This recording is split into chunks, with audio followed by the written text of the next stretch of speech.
Yeah, I'm Jesse Malinowski. I'm an organizer with Seattle Solidarity Network. I'm also a member of the International Brotherhood of Electrical Workers, Local 46, and a organizer with Core 46, which is a rank and file caucus within my union. Max S. Morgan. I'm here representing Serve the People Tacoma. I'm also a member of the Communist Labor Party and IBEW Local 76. So, hey. I'm Franz. I'm here as a member of Olympia Assembly, which is an organization that strives to build local neighborhood-based organizations where people can take politics and governance into their own hands, and Olympia Solidarity Network, which was an outgrowth of Olympia Assembly.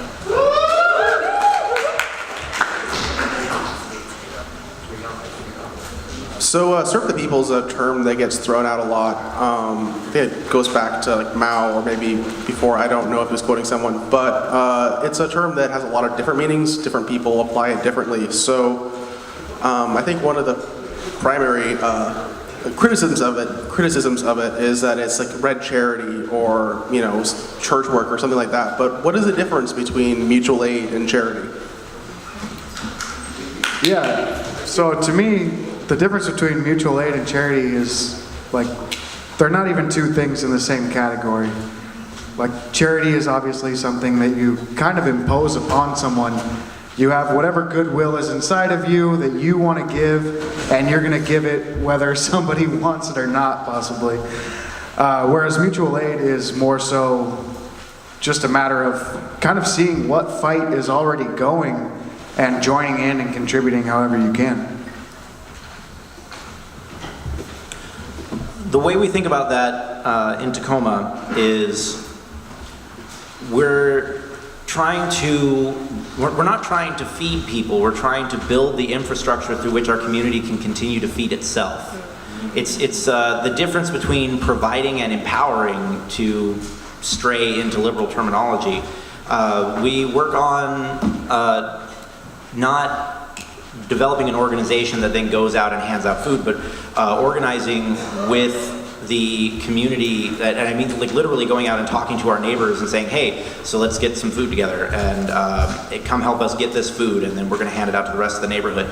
That construction of a collective communal process, not I'm going to get my cadre together and we're going to feed a bunch of people, but I'm going to go and get my community to work with us in developing an infrastructure together. And it's a qualitatively different process.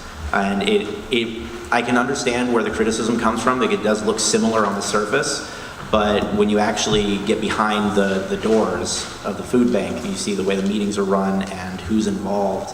It's a very different animal.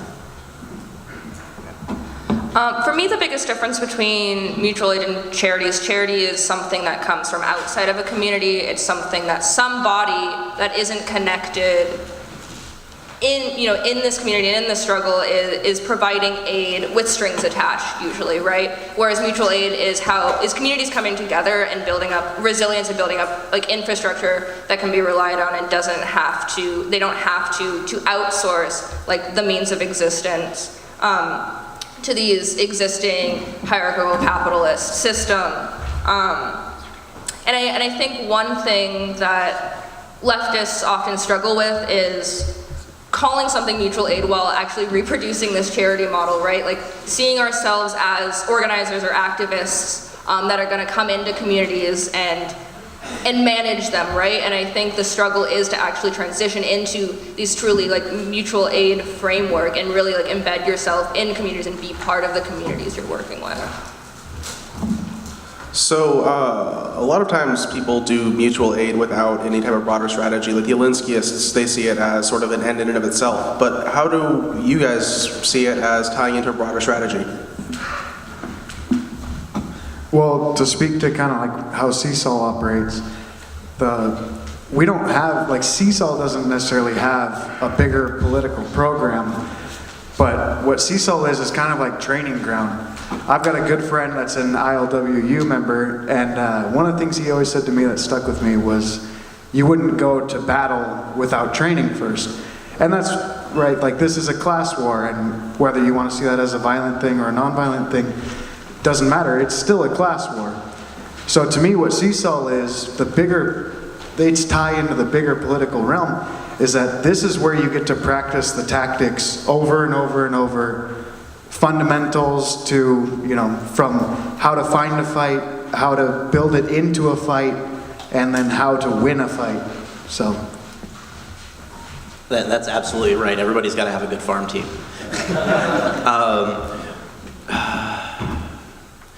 So the way that we're building our program into our sort of the people program into a larger political framework is that concept of autonomism, where we're not waiting to seize the means of production until after the insurrection. We're going to start taking it piecemeal right now. And I mean, we're working with food right now because food insecurity is a big problem in our community. But there's not really a limitation to our program model in what means of production are we going after. And so we want to work toward developing a food production cooperative that is part of our community, and that's part of our broader political aspect of the program, is to take bits and pieces of the means of production and create that economic autonomy for a community that can then, when it's no longer dependent upon the capitalist infrastructure, is now free to engage in a struggle against it without undermining their own immediate interests. And that's sort of how we've structured a lot of our work, is to feed that strategy. So within the context of my work with Olympia Assembly and Olympia Solidarity Network, I really see this, what can be called a mutual aid strategy, really tying into base building and education, just in the way that the people that we're struggling with, the tenants and the workers that we're fighting for it, not just fighting for it, but fighting with, we're bringing them into the struggle. And while fighting for these small victories, like a campaign might be something around as small as someone's stolen paycheck, right? But we're bringing that person into our organization, and we're teaching them the skills to fight the system, right? And we're tying these, smaller fights into these, and connecting them on a political program to these larger institutional structures that we're opposed. Our fight may be against, a particular wage theft, but we're embedding that within a larger program of, we're against labor exploitation as a whole. And I think also this tactic helps to build affinity amongst, class affinity, right? Not just affinity based on subculture or niche political identity, but affinity around actual material conditions that people are within, and building solidarity in common struggle. Yeah, this is a good question, because so remember that Drake music video, God's Plan? Yeah, like Drake is hugging people in the streets of Miami and handing out stacks of cash, and you see, you should watch it. So Rolling Stone contacted me to write an article about this, right? And now I did indeed write the article. It was not published because. All right, so here's the basic outline of the piece. I was like, yo, charity's good, it's a good thing. Because they were expecting me to come out as a socialist or communist or whatever, and be like, this bourgeois neoliberal charity. I wasn't about to do that. If Drake wants to hand out stacks, hand out, okay, I was not going to do that, because ultimately, socialism as a political project is about the power of the people, right? That is the question. And so what I wrote was a distinction between, I was like, look, charity is insufficient. It's billions of dollars insufficient for the task at hand. But if we're talking about whether the government pays for something or some person wants to give it away, what's the difference really? The difference is actually about the power of the people, right? And I went around talking about we need to organize this, and they were like, no, we don't want this article. But I say all of that to say I think we should defend charity as a social practice. It's fine to do. I think we should also criticize it though at the same time, because charity is a tool. And so it does fit into larger political programs run by the bourgeoisie often.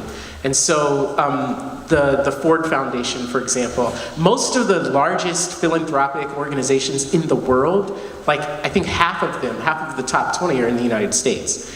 And these organizations have historically, particularly in the post-civil rights era, have been part of social engineering that has like devastated the ability of the people to develop leaders that are actually connected in struggle. And that doesn't mean that charity itself is always part of some nefarious plot, but it does say that at scale, at this like mass philanthropy scale, it's a real impediment to actually developing politics, because the politics that they're pushing are attached to the suppression of political struggle, emancipatory political struggle. I think how do we use the practice of mutual aid as part of the political program? I think the most important way is that you're trying to socially reproduce struggle itself. So among your own forces, people have needs that it is possible to engage on them, and you will have to in order to keep the person in the fight. And so I mentioned that group Put People First, right? So one of the things they do is like they're bringing in disabled people, they're bringing in elderly people with real healthcare needs, right? So sometimes the insurance companies will mess with them and like deny them a payment or whatever. Part of like what they do is they engage on those issues. So mutual aid can also look like calling that insurance company and like doing a picket or stuff like that to make sure that you're helping the person get the resources they need to stay in the fight with you. And so I think that's one way. Serve the people as an outward-facing program. I think one of the slippages for people is that they conceive of it as actually trying to feed the people like in the masses of the people, and that's like not possible, like under the conditions that we presently are operating under. There has to be, I think, and people have hinted at it, there has to be this shift from the mere act of using the tool of meeting an individual where they're at with a particular material need, and shifting to this question of power and this question of governance. And I think like if there's not that kind of shift, like, for example, that's one of the things we're struggling with in DSA, is people have engaged in this brake light clinic where they're going out into poor neighborhoods. This started in New Orleans, and fixing people's taillights, and they're talking about it as like a mutual aid practice to deal with police violence and intervening in the way that someone can get pulled over for having a taillight, which is what happened to Walter Scott, like in a number of people, right? So the idea of it makes sense, but what are the steps for actually bringing the person whose taillight you fix into the struggle?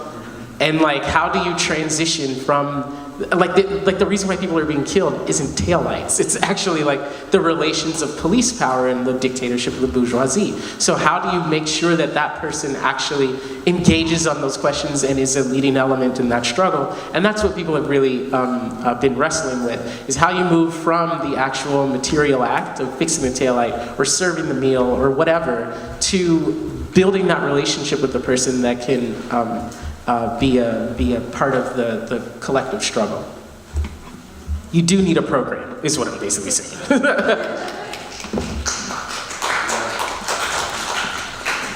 So, RL, you mentioned the Ford Foundation and like NGOs, and that's actually a really important point. How do you guys see the risks and possibilities of collaborating with NGOs? I mean, they have money, they have resources, they have paper, they can put boots on the ground. What does that mean? How do we relate to them? Well, with my kind of limited experience with collaborating with larger organizations through CSOL, I think the biggest risk is capacity. Like, a lot of those organizations have really technocratic processes, and it takes a lot of time, and you have to go to a bunch of meetings and convince a bunch of people that it's a good idea and it's a safe bet or whatever it is. And for us, we've got our handful of organizers that are at every meeting and at every action, and then our bigger list of people who we can bring out to more actions. if we're trying to go and get a bigger organization that's got their own processes on board with our fight, then we're going to run our organizers into the ground, and the fight's just going to fall to the wayside.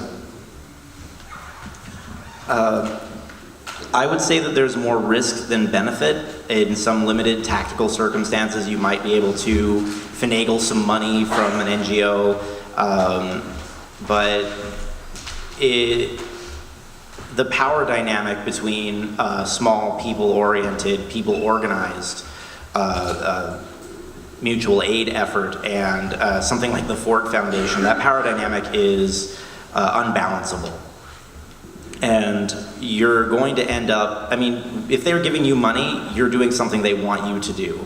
And that, it's entirely possible that you can, in a limited tactical circumstance, find a place where something that they want in the short term benefits you in the long term, or the other way around, and you might be able to finagle something, but you are playing with fire. You keep it in a hearth, it's all right. It gets onto the carpet, it's another matter. And so sometimes you gotta play with fire. It gets cold outside, but it's an incredibly risky proposition with that power dynamic being what it is. If you come to rely on them, even in the tiniest way, they've got you, because they can take that money away at any time and give it to someone else. They don't need you. So if you put yourself in a circumstance of needing them, your organization is now an arm of theirs. And it's, I don't know. I don't want to burn my rug. It's a nice rug. Yeah, something RL said actually reminded me of maybe a small anecdote, but thinking about like the Bill and Melinda Gates Foundation, for example, like we look at them as being, this organization that provides money for, schools, for example, for education, but you look at where their money is actually going, and it's funding private schools and charter schools, right? And then this money is tax deductible, right? Not that they're paying taxes anyways, but, right.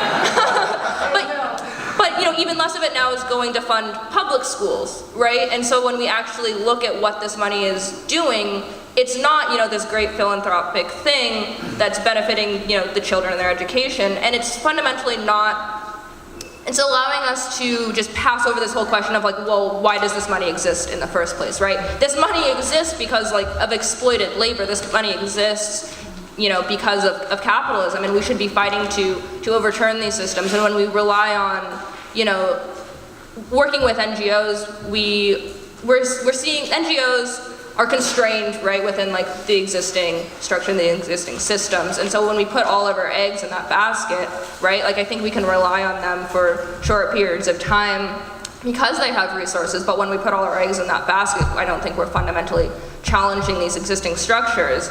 And just, for example, the current Olympia Solidarity Network campaign that we're waging is against a nonprofit, is against a non-governmental organization that Mercy Housing is a national nonprofit that espouses values of alleviating poverty and providing, low-income housing for people. But every single tenant that we've talked to, reports absolute mistreatment, like lack of repairs, like these, horrible, horrible conditions, and like their poverty is not being alleviated. They're being exploited and taken advantage of by this fucking nonprofit, right? Like, whatever.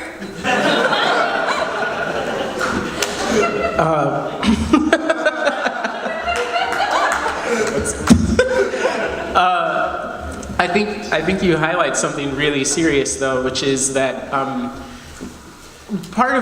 so one of the things I did that I didn't talk about is I went to law school. I actually graduated somehow.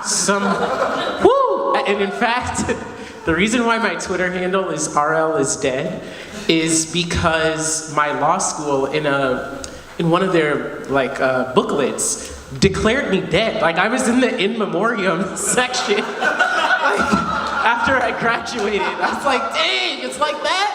Like, okay. All right, that's cool. But no. There are all these ways of setting up how money is managed, how a lot of this has to do with like we said, taxes, and so some of it to me is unavoidable in terms of if you're not a membership funded organization, if that's not the only way that you're getting resources, this is an issue. And even if you are a membership organization, Like DSA, for example, it's a nonprofit. That constrains like what the organization's able to do based on its legal status. For example, like DSA, it like can't be a party, like because of the way that it's set up due to its status, legal status. So I think like there are constraints, there are challenges that are just part of how civic society is managed institutionally that you face, whether you're talking about your own organization or you're talking about receiving contributions from other organizations. I think as I mentioned Ford Foundation and these matters because they had a very specific political program attached to it that was designed to like destroy or drain the radicalism of like ethnic studies programs, for example, in the 60s. That's one of the things they did through their funding mechanism. They also set up all these like community like development groups, like, and that was their leadership, that was their base building apparatus, you know, to pick up promising people in urban areas, particularly black people, after the riots jumped off, and they used that to pull those people into these machines. I think that's a very different thing than, say, taking a grant from somebody. Like, if you're continuing to do the work of developing the independence of your own people, and this is like something that you use in the furtherance of that, like, I can understand that. Whereas, like, participating in one of these, like, groups that is expressly, like, dedicated to suppressing the people, that's a, like, different, like, you can tell when that's the case. I think, like, people raise legitimate concerns about these issues, but I do think we shouldn't write people off just because they take this grant or that grant. Like, it doesn't necessarily mean that they're part of this whole process. For example, this group I'm talking about, Put People First, like, they get a grant from some nonprofit group. It doesn't necessarily mean that it's the enemy. So I think, like, there has to be some kind of way of understanding, like, how does the system set you up to be dependent on this money, and how does it manage you through legal and institutional mechanisms? But at the same time, like, we can't write people off just for taking a check, because that doesn't necessarily mean that they're bad. For example, I mean, I can say that from my own experience, like, it's hard to try to make politics work without getting paid for it, you know? Like, that it's like very challenging to do. And so I'm not knocking, I won't knock people who look for ways to try to reproduce themselves. I think that's the real question, and that's what ultimately we're trying to struggle to overcome. So I think we shouldn't moralize the issue, we should analyze it. Can I just say, I think it's really great that we all answered that question without saying the words nonprofit industrial complex. Sorry. So we'll be taking questions from the audience. If you could raise your hand if you have a question you want to ask a specific panelist or the panel as a whole. In the front, purple sweater. Yeah, kind of on jumping off that last topic. So, Arl, you mentioned before earlier, like, housing is a big thing, and like housing in the Seattle area is huge right now, and like the average price of a house is closing in on $1 million, and so like this issue of funding when we're talking about providing housing for people and like building like a radical revolutionary housing program, how does that interact with, like, you know, finance and those big numbers? That's a serious question.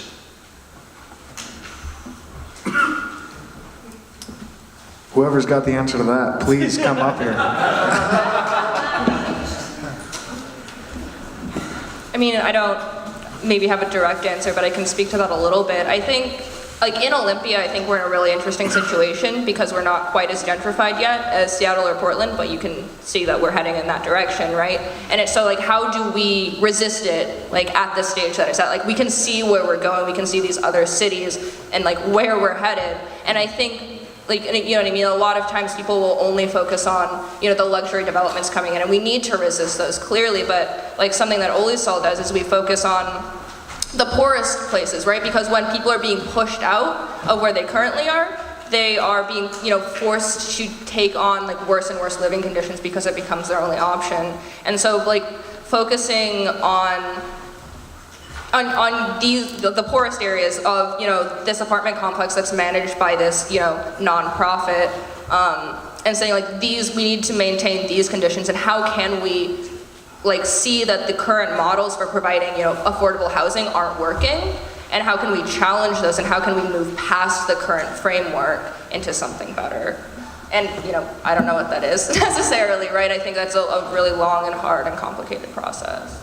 In the beige, I think it's unfortunate that the charities and NGOs fill in the gaps that government, it's called government, it's a system of relationships.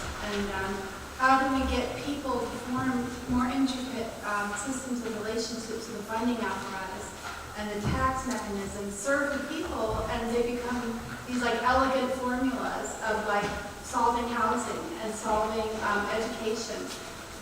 So that it's a real public education is a real education, not just tests.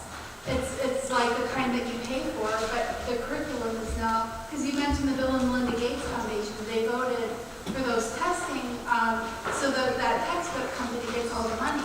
And, that's not empowering citizenship, because, a good, like they should get the kind that they pay for their kids to get. But then they can base their behavior that's like eco-terrorism. They can say, well, I have to do that because I wanted my kids to have a good education. so what question do you have for the panel? Well, I would like to know, how are we going to get to convince the people with money that our thoughts and our visions of housing and education are so worthy of investment?